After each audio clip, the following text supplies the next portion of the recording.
on ear training and music. I show them how to move their hands in such a way that they will be able to move faster and with more accuracy. I teach my students not to simply play music, but to make music. But is teaching music the truth? In life in general, hard work and perseverance will get you where you want to be, and that's the truth. In music, a mistake is a mistake. The instrument is in tune or not. The notes are well played or not. The entrance is made or not.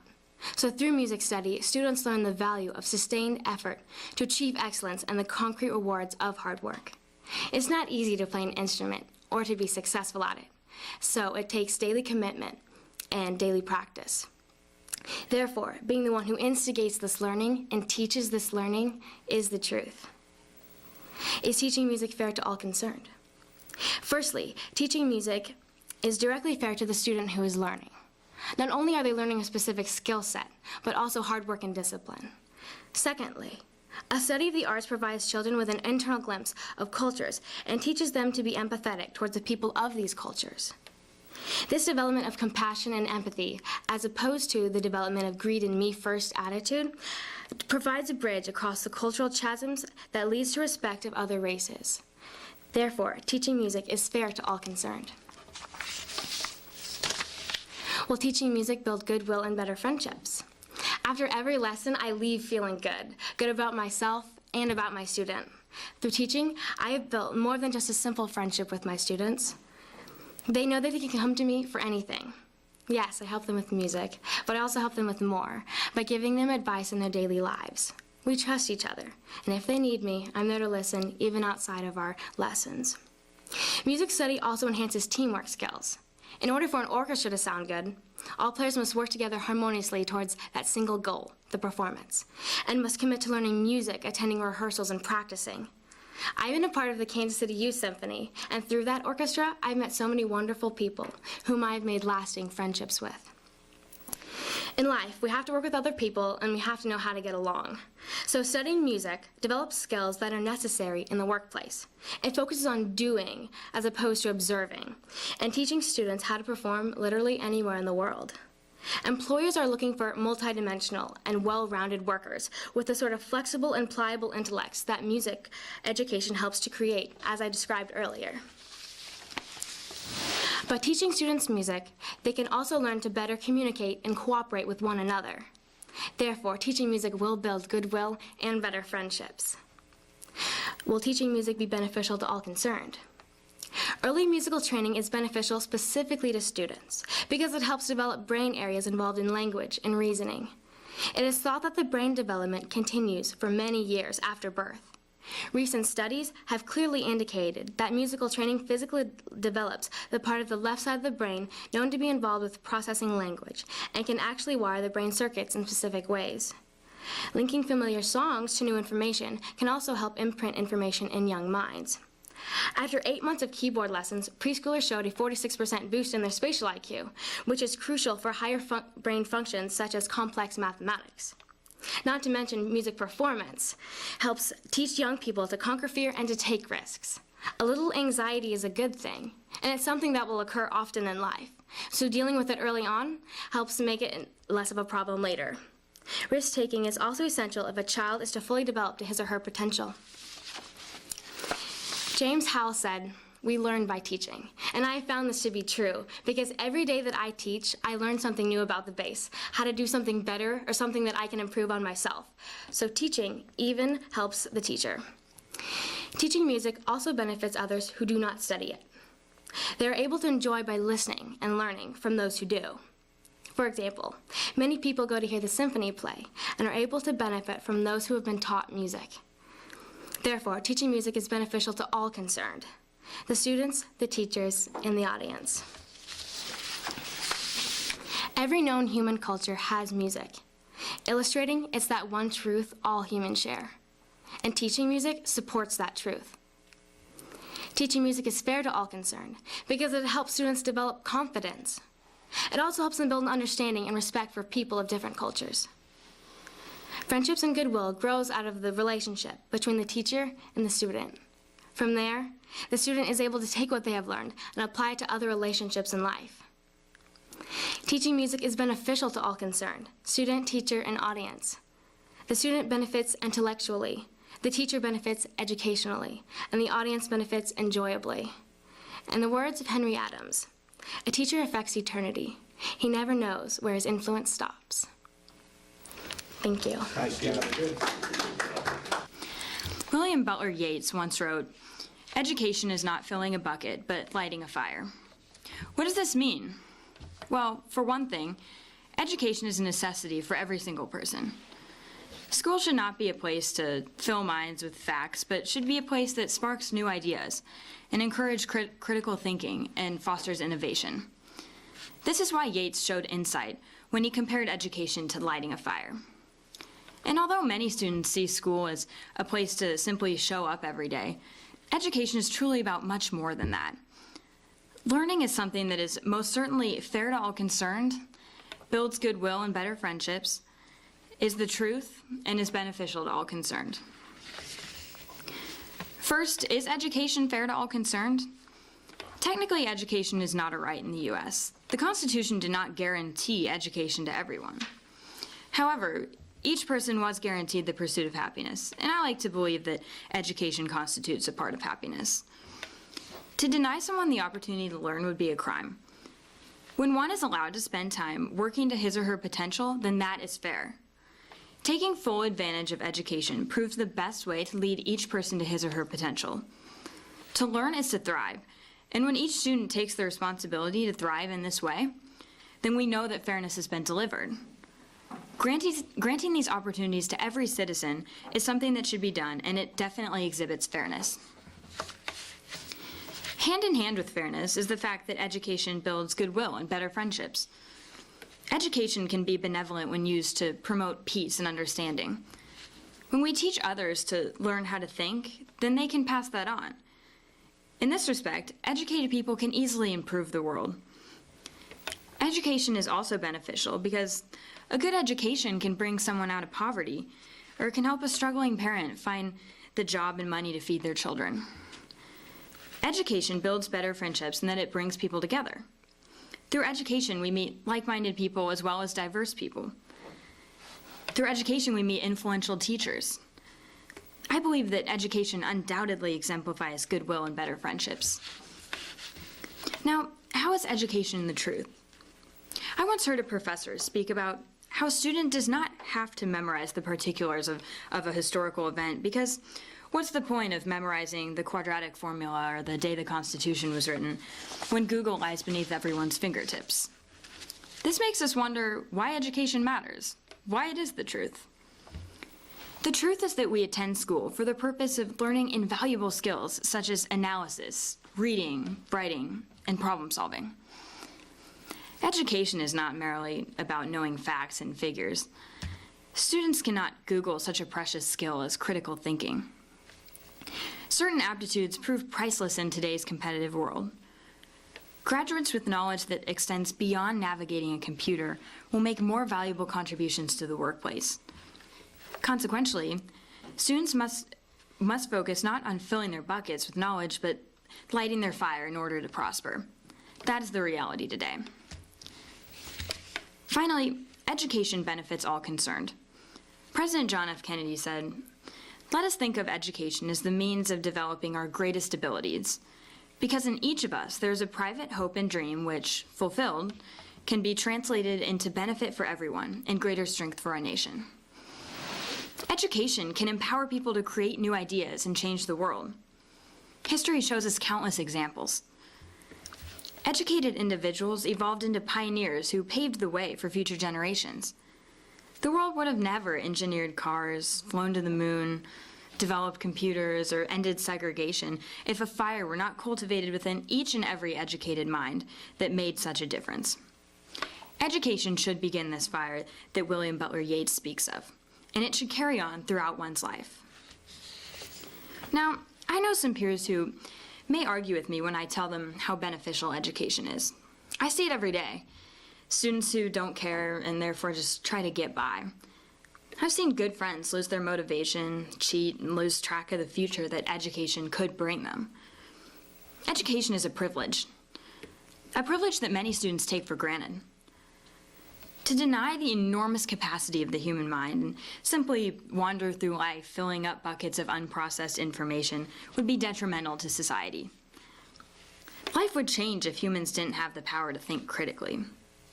This is why we must use education to benefit ourselves and the world around us. Education clearly demonstrates the 4 pillars of Rotary. It is fair because it gives each and every person the opportunities they deserve to rise up. It builds goodwill and better friendships because it brings people together and allows knowledge to be spread to everyone. Education is the truth because it's necessary to thrive in society. It is beneficial to all concerned because people who are educated can create new ideas and change the world. When a person sparks the fire of learning within himself or herself, the world will burn brighter with ingenuity and possibility, all because of education. Thank you.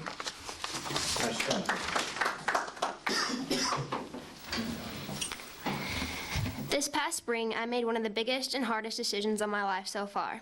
After working very hard to make varsity cross country last year, I chose to give it up this year and instead give my time 3 days a week downtown at City Union Mission tutoring underprivileged kids. I knew working with the underprivileged was an important thing to do due to my religion, but I didn't realize just how important it was. These kids are at least 9 years younger than I am and have gone through things that I could never even imagine going through. They have become a huge part of my life, and I don't have a single regret giving up what was once a huge part of my life. Is it the truth? Absolutely. There was one day when the guy in charge of the whole tutoring program asked me if I would go with him to take a little girl home because her mom could not come and get her. I said yes and started on a car ride that would open my eyes to the type of kids I'm working with. It turns out the place where this little girl, only in first grade, called home was the same place that my youth group has been to give out sack lunches. My heart broke as ideas of what this little girl has potentially gone through ran through my head. I began to worry about whether she would get a good dinner or if she had heating and a warm bed to stay out of the cold. And this is only one girl. Each of the kids I tutor has a story that I have a hard time hearing because it breaks my heart. But 3 days a week, I go down there and I make sure that I throw all my problems aside for just 1 hour and give these kids all my love and all my attention and let them know that they are very, very special kids. And the smile they have on their faces while I am working with them helps me know that I am making at least a little bit of a difference in their life. Is it fair to all concerned? Without a doubt, yes. You look in these kids' eyes and see them smile and tell me that they do not deserve to be loved and be given an hour out of people's days to help them with their homework. I'm not sure what the home life is like for some of these kids, and without this tutoring program, I'm not sure they would get their homework done. So by just giving them an hour of my time, I can guarantee that they can stay on top of their academics and go home and not have to worry about getting their homework done. And showing them love for just a short amount of time to remind them that they are special is very deserved by these kids. And the only hassle for me is keeping my patience in the busy downtown traffic. Will it build goodwill and better friendships? It most definitely will. You won't be able to help but become extremely attached to these kids. I remember one week when I was not able to tutor because I was sick and then I had extracurricular activities that conflicted. And it's hard to put into words, but I felt emptier than usual, and it was not until the next week when I walked into the tutoring room and saw the kids that I realized it was because I hadn't gotten to see the kids in a while. So from my point of view, yes, it builds great friendships. And I can honestly say that the feeling I have after tutoring these kids, the fulfillment I have, is far greater than any I've had before, even when it was for a job that I got money for. And as far as if the kids build better friendships, I believe they do. The shouts of Miss Kylie and the hugs I get when I walk into the tutoring room assure me that they are beginning to see me as a friend of theirs also. Will it be beneficial to all concerned?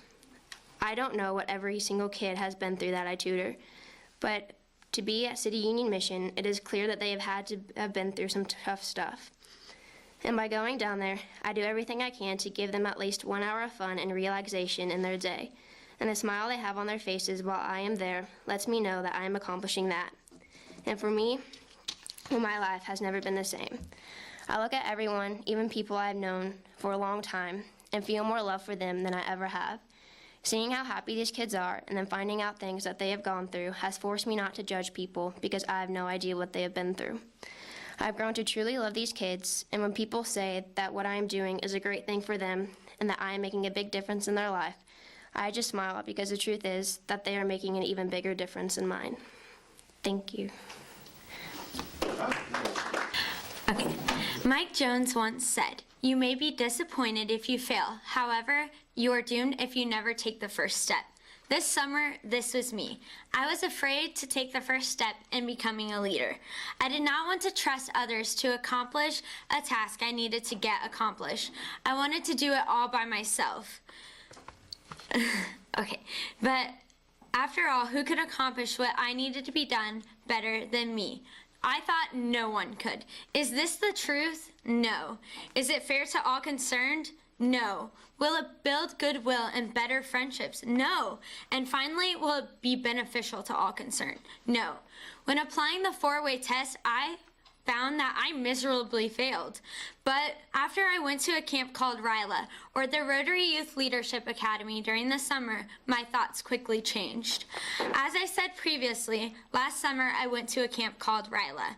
I learned how to cooperate with others in tough situations and how to trust someone to accomplish a task that I had never met before.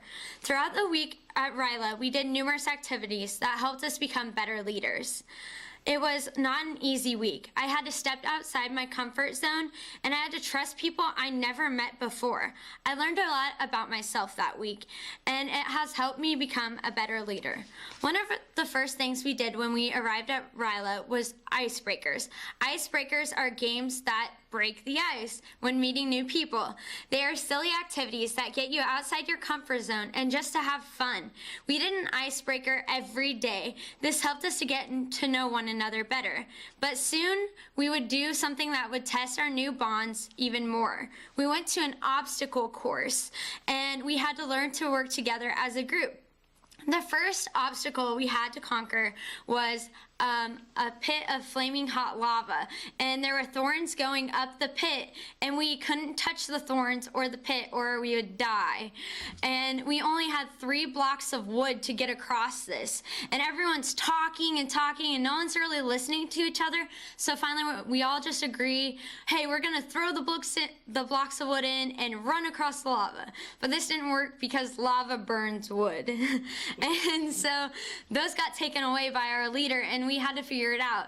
And then finally our time ran out. We had not accomplished the goal. We hadn't got across the lava, but it helped us learn. We decided that next task we needed to listen to each other better. And for the next task, it was a spider web, and you couldn't go through the same hole twice. And my voice was taken away and a few others, and we couldn't talk because we had talked too much the time before. And this is hard for me because I love to chatter, and it's hard for me to try to find a solution if I can't use my voice. The whole point of taking away my voice was to get others in the group to step up. And this ended up being very beneficial because I learned that I had to put my trust in other people. I had to depend on them to know that they would help me accomplish this goal. Although we didn't accomplish the goal, we got closer than we did last time, and we learned a lot. Finally, it came to our last obstacle. It was tire swings, and there was 2 blocks of wood on each side of the tire swings, and we had to cross.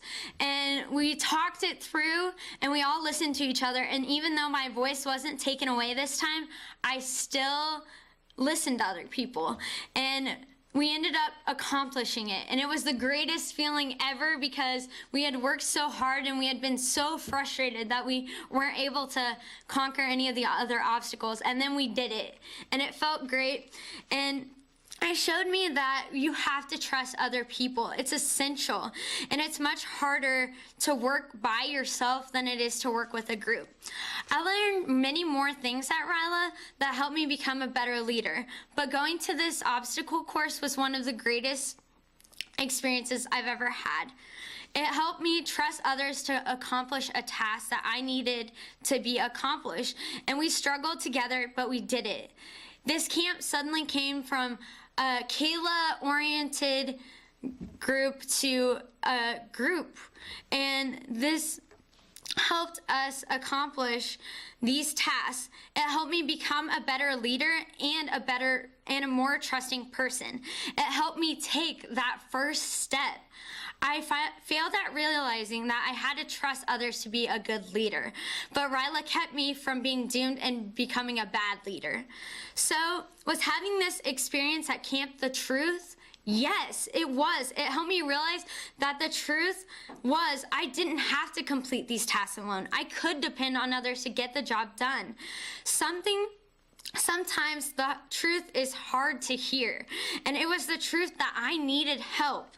I needed to depend on these other people I had just met. Was it fair to all concerned? Yes, it was. It helped all of us as a group trust each other and become better leaders together. Will it build goodwill and better friendships? Yes, it built goodwill and better friendships. It taught the other group members and I that the tasks we needed to complete were a lot easier